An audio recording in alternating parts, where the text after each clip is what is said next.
When you graduated high school, did you do a speech? I can't wait to work someplace where they torture me and I end up with diseases. Not so much, right? And so the mission today is to see if this stuff is true and then decide, shall we make changes which are good and move from red to green? That's really the whole idea of the day.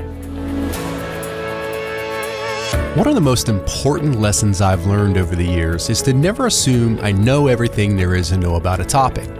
As just one example, a few months ago, I found myself watching Jeff Koss of Koss Taylor teach a short lesson on the 7 wastes. Now, I need to come clean. When Jeff started the session, I was pretty sure this was going to be nothing but a nice review of a topic I had mastered long ago. But the longer Jeff talked, the more interested I became since he did such a wonderful job shining a light on waste like I had never seen before. And while we'll soon release this 7 waste series in video format, I wanted to share the audio portion here on the podcast since I'm confident you'll also find value from Jeff's wisdom and experience. The show notes for this episode, which will include links to everything Jeff talks about, can be found over at gembapodcast.com. Just look for episode 268. You can also check out Gemba Academy's Lean Learning System, which, among other things, allows you to virtually tour more than 20 lean thinking organizations from around the world. Simply go to gembaacademy.com to learn more. Okay, enough from me. Let's get to the show. All right, so we're going to go into the 7 waste training now. Hopefully this isn't new to you. How many actually know the 7 wastes pretty well? Like, yeah, I know those. Okay, so we'll go as if it's brand new for most of you. So before I tell you what they are, O, T, M, W, P, I, D, those are the first letters of the waste. Okay, let's see if you know them. What does the D stand for? Defects, right. How about the I? Inventory. How about the P? Processing. Processing comes in 3 flavors: over, under, and So we'll talk about all. Yeah. What is the W? Waiting. Yeah. Customers love to wait, right? You love to wait. It's your favorite thing. What is the M? Motion. What is the T? Transport. And what is the most evil of all the wastes? Okay. Overproduction, not overprocessing. Why is overproduction the most evil of all the wastes? Creates other wastes, yeah. So the easy summary version is it creates and hides. Creates and hides its tracks. I've been in factories that make VIP jets, for example, and they spend all their time on trying to remove waste to motion, but the root cause of it was actually they had a system choice based on overproduction. They were doing batches of seats. So they spent all their effort to make improvement on the wrong thing. If they just would have gone to one-piece flow, they wouldn't need the searching improvements. To make this a little bit worse, it's almost always the person who sits in the corner office who has made this choice. So if you have a president who thinks overproduction is super smart, you're kind of stuck. It's a tough spot to be in. Thankfully, if you work at MPG, Jen realized this and said, ooh, that's really bad. What can we do about it? And that makes her like 1 out of 100 people with authority. I meet hundreds of people a year, and almost none of those people care enough to do something about it. When I evaluate those people, I'm looking for 2 things. Are they ignorant? Or the nice way of saying it is, do they have knowledge? And are they evil? Why would I care if they're evil? What they'll do is they'll use this knowledge to hurt people. They'll use this knowledge to make more money for themselves, but they won't look at the long-term sustainability of it. I consider it pretty evil when somebody with authority doesn't use this to bless the entire team and the customer. Yeah. So if I don't see that they're evil, if I see that there's some goodness in them, like they're about the customer, they're about the people, about moving forward, and they're willing to learn, then we can really help them. Which means I exit most conversations really quickly, which is kind of fun. Yeah. All right. So we're going to go deep on all of these. Did Tucker make a decent case that adding more red stuff in your life is actually bad for your health? Yeah? So does anybody think, no, it's fine, we're good? Or do you actually know, like, the more anxiety I have, the more diseases I'll have, and at some point when you're old like me, you're going to be able to name those diseases? Yes or no? When you graduated high school, did you do a speech? I can't wait to work someplace where they torture me and I end up with diseases. Not so much, right? And so the mission today is to see if this stuff is true and then decide, shall we make changes which are good and move from red to green? That's really the whole idea of the day. And these are the evil things, so we'll talk through. Is that cool? Okay, so 9-year-old version of defects. What would a 9-year-old actually say? That's a defect. I have an opinion about it. Examples. Lego's not fitting together. Lego's not fitting together. Yep. Other examples. Lots. It's broken. Yeah, something's lumpy? My milkshake is lumpy. Yeah, for sure. That's good. Or mashed potatoes. It's like gag fly. Yeah. What else? Basketball is deflated for sure. Too hot for sure. Yeah. What else? Other examples. That could be immediate, like this 9-year-old's pissed. I know about it. Sister won't leave me alone. She's pesting me again. Yeah, I had one of those, and I'd punch her right when my dad would show up every time. Really bad. She was good at it. I actually didn't punch her, but yeah. Treehouse fell down. Treehouse fell down. Okay, that for sure would be a defect. Okay, yeah. Oh, that's there's flat tire. How about, yeah, how about if the Wi-Fi is down? When that happens in my house, you would think there's a home invader. Wi-Fi's down, Dad! Yeah, or there's a glitch in my, what is that game they all play? Fortnite. There's a glitch, Dad. It must be the Wi-Fi. It must be you. Yeah. Yep, I need a new whatever. How about if you order a cheeseburger with no green stuff, and as a 9-year-old, you're really clear. You spell it out. Meat, cheese, bun, no green stuff. If the cheeseburger arrives with green stuff, would he or she know that's a defect? Yes. Okay, and can we also use that as a teaching opportunity? Is there a difference between lettuce and dill pickles on that cheeseburger? Yes. What do we know about the lettuce problem? It's leafy, so you can remove it, and the cheeseburger doesn't taste nasty. But if you have dill pickles on your burger and you pull that off, you still have pickle juice. So I can start teaching my son, hey, there's a difference between little defects and big defects. Make sense? Yeah? How about if you're aiming for A's as a 9-year-old and you get a fail on a test? Would you call that a defect? If you care. Yeah? What if you came home to your, hang out with your dad and you say, if dad says, hey, how was your day? And they're like, oh, it was fine, yeah. And if I say, how'd the test go? Oh, pretty well, yeah, great. Something like that. And then later in the day, dad's finally smart enough to say, hey, buddy, what's wrong? Your body's saying something different than your mouth. And then he says, Dad, I lied to you. Would lying to your dad as a 9-year-old, not 13-year-old, would that be a defect? Yeah? In my house, trust is the most important thing I can have with any of my kids. I want them to be able to trust me with everything, and that's the currency that matters. When you violate trust, you violate everything. And I want to bless my kids with good stuff, but if I can't trust them, I don't do that. I withhold things. Is trust important in your relationships with your friends, family, loved ones? How many of you have a degree in college about how to build trust? Is it important in the business world for us to be trustworthy? Isn't that crazy? Nobody has a degree in trust, but it might be the most important thing we have? Nutso, yeah. Okay, so you understand defects? Yeah? When you add defects into the world, it pisses people off. When you've made a defect, can we say that's a red moment for you? Let's say it's your 3rd time through the barn. Like, this is a defect you're known for. Maybe it's pride, maybe it's something where you're like, I know this, I know better than this. This is my 3rd time through this defect. How do you feel the 3rd time through the same defect? Is there a heavier emotion? Let's name those emotions. What comes with it? Shame, disappointment, bitterness. Yeah. I always try to blame somebody else before it comes back to me. You guys don't do that? Just me? Yeah? And then I have to apologize for blaming them. Yeah. So take defects away and you'll delight people. So defect-free product, when your yes is yes, it delights people.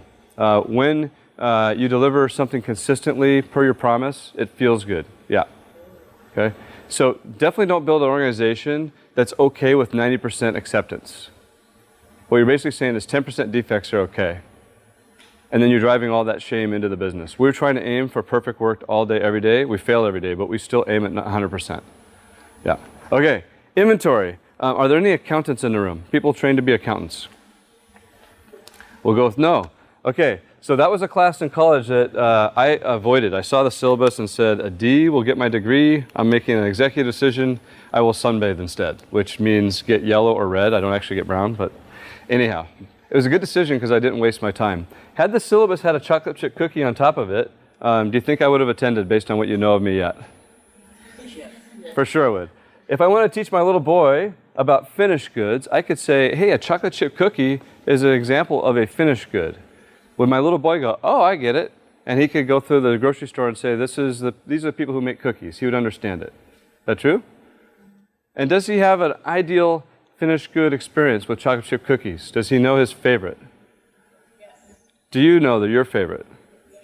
So crunchy or chewy, nuts or no nuts, fruit or no fruit, what kind of chocolate? Did I say crunchy or chewy or warm or not? Yeah. Do you have an ideal quantity of cookies in your experience? What's your number?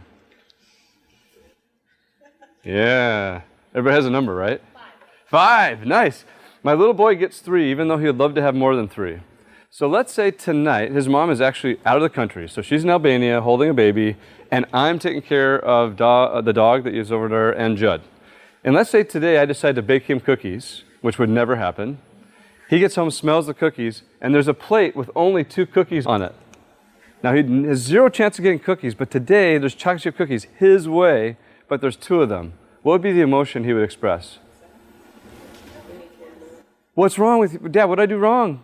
I'd be like, dude, you have 2 cookies. You were deserving 0. This is called grace. Enjoy it. But he'd be disappointed, right? Because he, as a consumer, has an ideal experience. What if I do this to him?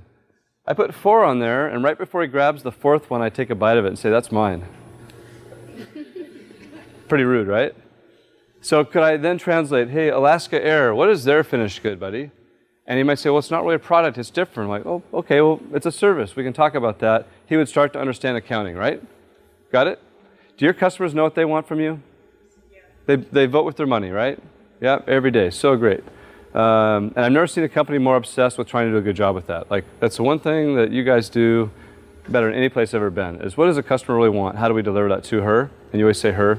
I'm stereotyping, but yeah, seems like a her. Before is a cookie, when we have the eggs and the sugar and flour and whatever, the chocolate chips in there, would my son know that you can't undo that? The eggs are not going back together? So that's called work in process. Could I teach him, hey, cookie dough is like work in process. Once you start it, it's basically the boat has sailed. Could he understand it? Okay, so you all have a kitchen, or you live in a place where there's a kitchen? Yes? Okay, imagine this scene in your kitchen. You decide, let's say you're taking care of Judd and you're going to bake some cookies. But instead of just doing chocolate chip cookies, you think a brilliant idea would be to start peanut butter cookies at the same time, and snickerdoodles at the same time, and molasses cookies at the same time. How's your kitchen looking right now? Can you imagine it? Do you have enough bowls? Everything's started, not finished? And then you're going to make some spaghetti and pizza and tacos. You're trying to be the best babysitter ever by having his favorite foods. None of it's finished. So he gets to the top of the stairs. What would he see? Chaos. What would you look like in that moment? Here? Okay. What would he be begging for? He's starving. What would he be begging for? Finish anything. Actually, they're all his favorites. He was like, what can be done first? So when he was about 5 years old, I told this story, and he was sitting in the back, little 5-year-old raising his hand. Dad, that's not the big problem. If Mom was doing this, there's a bigger problem. What do you think the bigger problem was? Not even which one to choose. Mom's going to put taco seasoning in the cookies. I thought that was so brilliant. I do that at work all the time, buddy. I'm in the middle of a project, and I have an ingredient. I'm like, oh, that's from the other project. We talked about that 3 weeks ago. How did I forget? You ever had that happen? Yeah. How many projects do you have started and not finished currently? Everything on your to-do list, every email you need to respond to, all the projects that you feel like you got to get to. Add that to all the ones at home. So these might be things you're going to decorate. You might have already bought some stuff. Plants you're going to plant in the spring. It's November. Photos you're going to sort and share. Holiday plans that you were going to make a few weeks ago. Is your body reacting to this conversation? I can see it. If you're paying attention, your body's reacting. I can see it. What is your body saying about the waste? Are you feeling anxiety? Okay. What is your body actually telling you to do right now from this conversation? Go do it. No, it's saying run or punch. Basically, it's fight or flight. Okay. Are you more creative in fight or flight or less creative in fight fight or flight? If they took a scan of your brain, they could show you the parts of your brain that's lit up in fight or flight. Trust me, it's not the creative part. It's physically impossible to be in fight or flight and be creative. The brain doesn't have blood to that part. Okay? Big deal. So, little boy would understand inventory waste, and then I could actually say, Judd, my favorite inventory is cash. It's super flexible, and he would understand that too, right? Yeah? Making sense? Have you ever thrown away perfectly good food? It's past pull. Can we say that's waste of inventory? What is the emotion? So that's a fact. It is waste. So that's like the head part. What does the heart say when you throw away perfectly good food? What is the emotion that comes from that? Guilt? Shame? Isn't that crazy? Like last night I ate some salad just because my wife made it for us before she left. And we had to pick through all the wilted stuff. And the message to the teenager boy is, we can tell Mom we had some. Let's hope she doesn't ask how much we ate. Because I felt guilty throwing it away sight unseen. Yeah, so add waste, for sure, create anxiety, but there's a lot of shame and guilt that come with it. Making sense? Have you ever had the opposite? You're making a meal for somebody and everything turns out you had just enough food for everybody. You do a project and you nail it, like the sales metrics were perfect. And you took some risks to make that happen. How does it feel when you get your inventory right? Pretty good? Okay, so duff for 200. What happens when you guess inventory incorrectly? You overbuy. Can we call that a defect? Okay, then it leads to some other activity, and we'll talk about that next. So, moving up to processing. Processing waste over, under, and we'll start with over. So anytime you take extra steps, an example of extra steps would be rework. How many minutes a day are you spending doing rework? Another example would be you enter some information into one computer and then you have to enter it into another computer because somehow in 2018 they can't talk. You love that one too, right? Yeah, it's all the data we collect but we don't use. You would not believe the data that we have at Nordstrom about the customer, and then the really sad thing is that we don't connect it yet. They're working on it. All that data they collect they don't use, yeah. How about meetings in general? Do you do meetings? Yes? Yeah, okay. So by the Grandma Fox standard, my Grandma Fox lived in the Depression, and as a child, I always wanted to make her proud. So by your grandma's standard, let's say she's up in heaven looking down on you, these are the minutes she's proud of you. Like she's telling all the dead people, look, she's mine, he's mine. Got it? So, how many minutes by the grandma standard of a 60-minute meeting, career to date, are truly value added? 5? Anybody think it's higher than 5 minutes? 45? 45 minutes value added? That's the biggest number I've ever heard. Yeah. So somewhere between 5 and 45. So how many people think it's 10 minutes or less? How many think it's 20 minutes or less? Okay. So let's say we'll go with that number as the average, 20. So that means that 40 minutes of every meeting career to date is not value added. It's over processing. Have you ever walked into a room and you see the person there that kind of screwed you last time and you're like, I'm not talking? Maybe at a different employment? Not trying to cause trouble, yeah. Yeah. Literally, when I go to some customers, I ask my colleagues to pray for me so I don't use the F-bomb too early in the conversation. I'm going to use it, I just don't know when, right? Yeah, for sure. Other examples of over-processing might be if you have a bunch of computer systems that don't really make your job easier. So let's say you're moving into Flex, and then you're moving into something else, and you're moving into something else, as opposed to just drag and dropping like you can on an iPad. How many minutes of your talent is being squandered every day just with over-processing? Making reports you know nobody reads. Making reports 3 different ways because each one of the audience members has to have it a different way. How many minutes? Somebody give me a number. And please do math. Take your meetings times 40. So if you do 2 meetings a day, that's 80 minutes, plus your rework, plus the stuff you type in twice, plus any rework. Somebody be bold and give me a number. 5 minutes? 5 hours. Oh, I'm sorry. That's a lot of time. Seriously, you think that's about approximate? Okay, so anybody think it's lower than that? Let's start with lower. Is it less than 5 hours a day of processing waste? 2 hours. 2 hours? So can we agree that it's at least 2 hours? Like you all say for sure it's 2, but probably more? Okay, I'll write that down. So 120 minutes. So when you're doing this, you're not getting your job done. How do you get your job done then? When do you get your work done?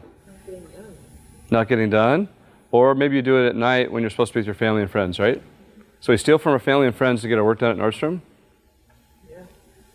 Is that a good trade? I don't think so. Okay, we'll move on to under-processing. If you've ever used a Microsoft product and it just freaks out, I haven't used one for years, so I don't know if it still does that, but it used to do a blue screen or just freeze for no apparent reason.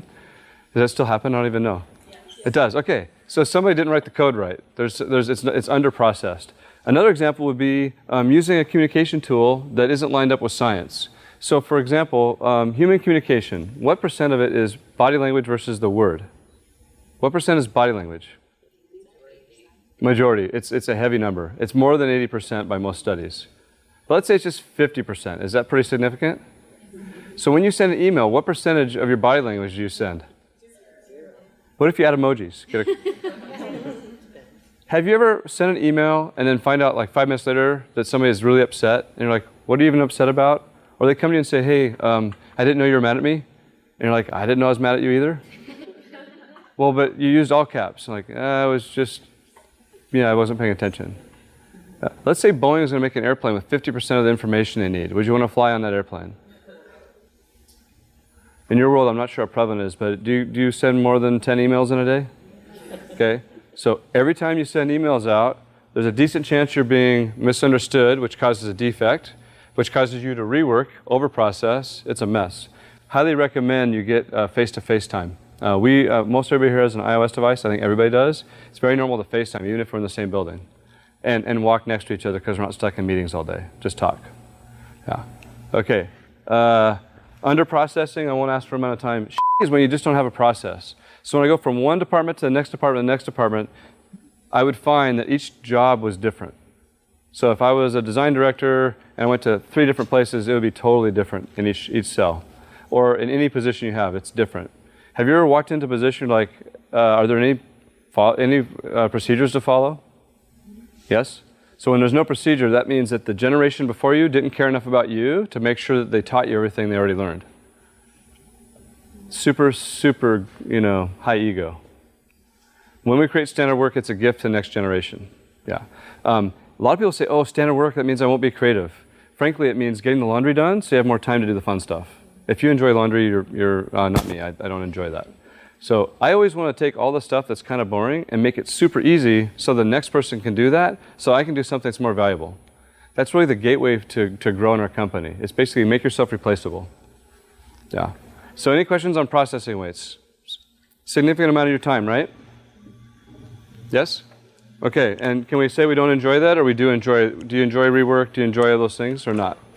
Okay. Take it away. Have you ever had a new project or service that just totally delights you so much that you tell everybody about it? Yes? Feels good? Your first Uber. Could you believe you can just like stand here and, hey, it just showed up. The Starbucks app, when you can order and not stand in line behind people that can't figure out what they're going to order. Even though you know what they're going to order. Yeah? Delights you, yeah? Yeah? That app was down last week. I freaked out. I had to stand in line behind 3 people. I thought, I'm not sure I even want coffee here. So stupid, yeah. Okay, waiting. Do customers enjoy waiting? Do you enjoy waiting?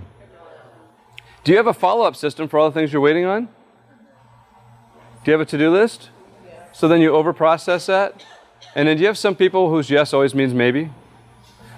So then you follow up more with them? So you give more of your effort to the least competent person because they aren't willing to let their yes be a yes? Isn't that crazy? Yeah, waiting. Do I need to write a book about it, or do we all understand that that's not so great? You all hate it? Yeah, okay. Take waiting away and you'll delight people. We know that with your customers, if we can get there faster, we have a higher likelihood of them keeping what we sent them, yeah? Yes, big deal? Cool. Okay, moving on to motion. This is when human beings are moving. So bending, stretching, walking, flying, driving, or searching. Searching for the truth, searching for the root cause of a problem, searching through an Excel file when really a picture would have been better, searching for the person to help you, searching for why did that not work, searching through all the data systems to say why didn't this flag me. If you're Jen, it's searching for how are we doing, are we getting better, how are people feeling. How many minutes of your day is spent searching and not finding? Looking for information, looking for research, looking for the way forward. Learning your job. So when I say searching, I don't just mean searching and finding, but searching for the way to do it well. If we don't have standard work, what impact will that have on your ability to learn? Negative or positive impact if there's no standard work? If there's no visual management, so you've been in my factory for, a couple hours. If you needed to figure out if we were okay right now, do you think you can find out? How would you do that? Okay, so you look at the beer cups for right now, you look at the today boards for today, and you look on the year-to-date boards for how we are year-to-date. If you saw green, what would you know? If you saw red, what would you know? Okay, and then there's metrics next to it, so you can watch the video and figure out what the metrics are. Then there's a face next to it if you need to find that face. Why do we do that? Because we don't want any waste of motion. We want people to know the truth and be able to move forward. If you know your company's okay, what does that do for you as a worker in the company? Work harder? What does it do to your anxiety level? Kind of goes away, right? And when the economy sucks, we'd still post red up there, and that's a little more scary, but we still want them to know the truth. And we've had years like that in the past. So, waste of motion. How many minutes of your day is searching for the truth, searching for information, searching for a component, searching for a better way, searching for where the hell am I? Searching for how do I say to that person I'm not pissed at them because they're not going to believe me? Searching for how do I say I'm sorry in a way they'll be understood? Give me a number, somebody bold. You were too bold last time, evidently. 2 hours? Okay, and can we agree that that's not a real good use of your talent? Yeah. Have you ever worked on a Saturday, and I'm going to take the guilt aside, just say, hey, you worked on Saturday, and you're like, man, I was really zooming, or I was really flowing, or I was in the zone, felt so good. You all have had that day? So then you know, oh, the work feels like hobby when there's no waste. So how do we make it so it feels a little bit more like that every day on Monday, and every Tuesday and Wednesday, not just the days that we're taking from our families? That's the idea of all this. Yeah. Any questions on waste of motion? So far, so good? Okay. Take motion away, it'll feel awesome, and you already know that when you've worked a Saturday and felt good about it. Okay, transport is the distance that stuff travels, not people, stuff. I won't make much of a joy argument other than the fact that when we buy things in China or places far away, you kind of have to guess about your inventory, right? Yeah? And we have to design in how many weeks for transport? 6 weeks? So we're a little bit further away from the customer because we source things far away. Do you ever guess wrong? Okay, and then, so we'll call that a defect, correct? And then we have to rework it, so we add value or add cost to rack it. Does that make sense? Really expensive. So I would argue that having a near-shore production facility for some of your fresher ideas could be a strategy you might want to consider in the future. Does that make sense? There are companies that do that in your industry, and they're really quick. You know who they are, right? Yeah. Wouldn't it be cool to be able to see a trend and in season get that trend into the store? How would our customers feel if we were not just fashion authority, but we actually delivered that stuff super fresh? Yes or no?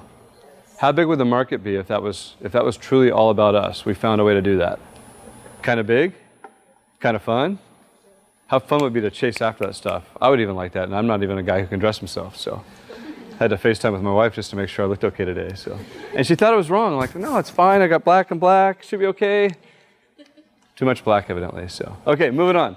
So, overproduction. Let's define what is overproduction. Kind of too much stuff. Some would argue, well, that might be inventory. It's the most evil of the waste. It's the one thing we would want you to know. Overproduction is super bad. Any guesses? Doing too much? Doing more than what? More than is needed. Really, really great. So, it's making more than the customer needs now. So you can say there's a quantity element in that description, more. There's an identity element, which is who decides. If you're doing stuff in your garage, you're the customer. And then a timing element, which is here, the now. So if I'm looking through a system, I'm looking for evidence of overproduction. Because if I find that, that's the first thing I need to go to the president with and say, hey, all that other stuff is fine and dandy, but if you don't fix overproduction, we can't help you. So when I find batch work, batches of things, I know you have overproduction. No thinking required. Just it is what it is. It's not judging. It just is what it is. It fits the definition. If I hear victims, I can't fix that. I can't. If I wanted to get an iPad, I'd have to buy it myself. Yeah. If I hear silo speak, where it's us versus them, usually good indications of overproduction as a system choice. And if it's push, everything is scheduled by push, I know we have overproduction. So let's do the opposite of batch. What do we think is the opposite of batch work? Bit. Okay, so move in the direction of smaller batches until you get to bit. What is the opposite of push? Pull, right? Really good. And if you add that to the word truth, which is one of the things we believe very strongly in, you kind of have the antidote to the 7 ways. If you know where you're at, you know where you're going, you know where your colleagues are, you trust their yes to be yes, we're doing the right things at the right time for the right reasons, you're working in little bits to the customer's pull, you're not going to be talking about waste so much. You're going to be talking about how big is this business going to get. And the faster you do that, the more joy you're going to have. Because when you remove waste, you'll find joy present, abundant joy. It's crazy. What do we know about truth? What does truth do? Builds trust. There's a saying. Truth will what? Set you free. Truth sets you free from what? You're quoting somebody kind of famous. Truth will set you free from... Huh? Kinda. No. Kinda. Slavery. Truth will set you free from slavery to missing the mark. Have you ever felt like a rework slave? Or I'm just a meeting slave, I just go there, or I'm just a data clerk, I'm just a slave, I just slave. They're not using my talent to do anything valuable. Have you ever felt like a slave? Yes or no? How does it feel as a human being to feel like a slave?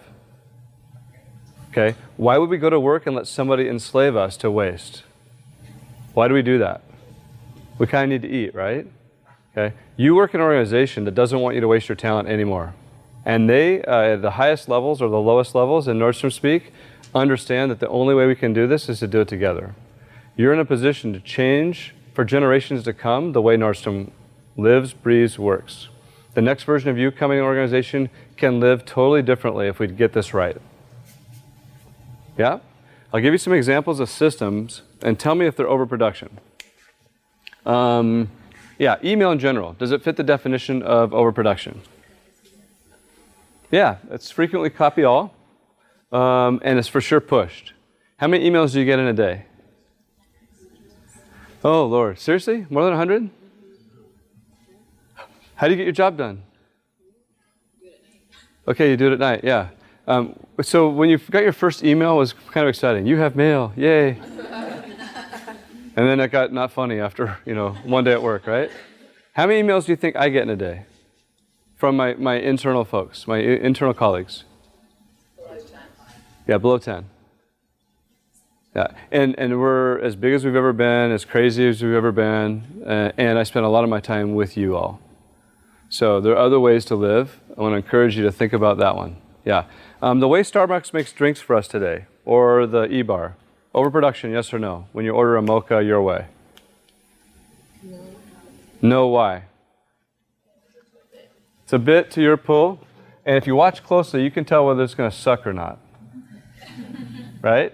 So Starbucks, once they started understanding one-piece flow, they had a problem with trying to get the people to do it right. And what they found was if they just took the pitcher size down from like a jug to just a drink at a time, that would cause the discipline they needed to make sure they made one drink at a time.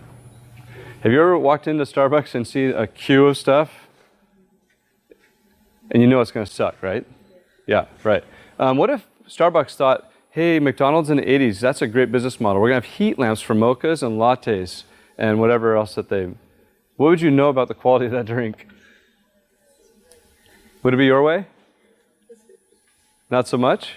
Yeah. French language, high school, Jeff. You have to guess. If you've been here before, don't tell the answer. Was it overproduction, yes or no? French language, high school, Jeff. This guy. Yes, why? Why was it overproduction? Was it batch? Yes or no? How many years do you have to get in the university? Like 2 or 3, right?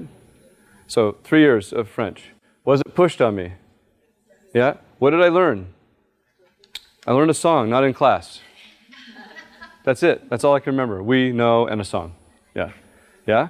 If you want to learn as a kid today, how do kids learn? Do they do batch push? Or when they actually want to know something, what is the method? If you're a curious kid, you want to learn about something. Let's say you want to jumpstart a car, and you're 9 years old with your big sister. So they pull the bit of information, And this kid, the 9-year-old, when he was 9, called and said, "Dad, we jump-started the car. It was really cool." I'm like, "Have you told Mom yet?" "No." "Okay, okay, don't tell Mom. Tell me more. How did you know how to do that?" And his answer was YouTube. I asked him then, "How did you know the video was a good video?" What was his answer? It worked, but he knew before. It was views and likes. And comments, I think they read. Yeah. So then they actually jump-started, it's a yellow pickup in the back. You can look at it and go, that needs to be jump-started every time. Yeah. Okay. What's the next thing they do after they've done something? They share it. They tell the whole world, "Hey, we're the Jumpstart kids. If you want to know Jumpstart, we know how to. Like this for whatever." Try to make their own channel. So they do seek truth through the influencers. They pull a bit that they need. They do the work, and then they teach it. That's how human beings actually learn. You heard a lot of old people make fun of the millennials as being lazy and not wanting to work.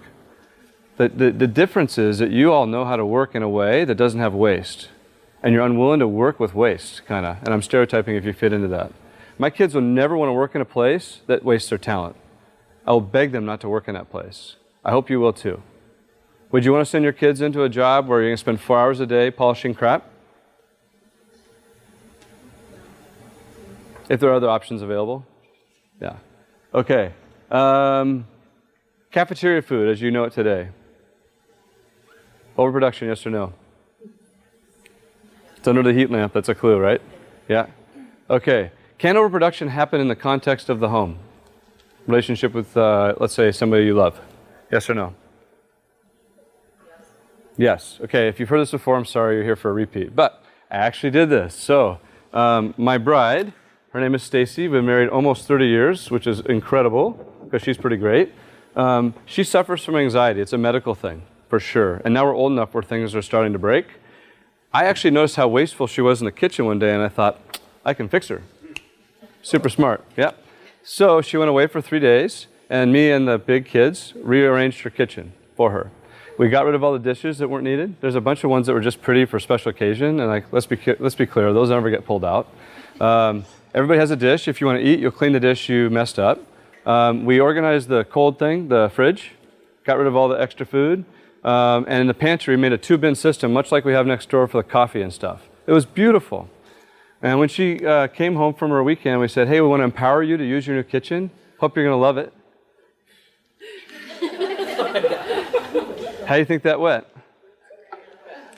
Okay, so did I lead with overproduction? I could argue it wasn't even leading, but I did that, yeah. Would my littlest kid at the time know that there was a defect? Dad's in trouble. Yes or no? Yeah, for sure. Was I transporting dishes back to the place where it belongs? I actually did. I had boxes of them. Yeah. Was I searching for a safe place to sleep and arming the... I can beat her if I have a step on her. I'm faster than her still. I actually did that. I had all kinds of noisemakers so that when she came, after me, yeah, I'd be able to run. I did that. Yeah, it's funny if you weren't there. Was I trading my cash for dishes because I broke some dishes in the process? Yes. Was I choosing to rework my conversation with my bride because I want to stay married? Only want to do that once. Was I choosing to? Yeah. And at this age, being a dude is not an excuse. I had to learn that. So I'm like, "Hey, I'm a dude. I didn't know." She said, "No, you're an idiot. It's different." Went around that a few times. Really great. And then was I waiting for things I care about? Yes or no? Overproduction causes and hides all the waste. Yeah? So was it my motivation there or my method? What was wrong? Yeah? So it's a method thing. I care deeply about her. Anxiety will hurt her. I want to spend my life with her. My motivation was really to try to help her and me have a longer life together. My method sucked. Okay? I have no doubt that most of the people at Nordstrom really want to do what we do for our customers. The motivation seems to be there. Would you agree? And we're talking about methods. And the methods are kind of jacked up, to be honest. And only we can fix the methods. Make sense? Yeah, so that's the 7 ways. Thanks for listening to the Gemba Academy podcast. Now, we invite you to take a no-strings-attached, fully functional test drive of GembaAcademy.com. Gain immediate access to more than 1,000 Lean and Six Sigma learning resources, all free of charge at GembaAcademy.com.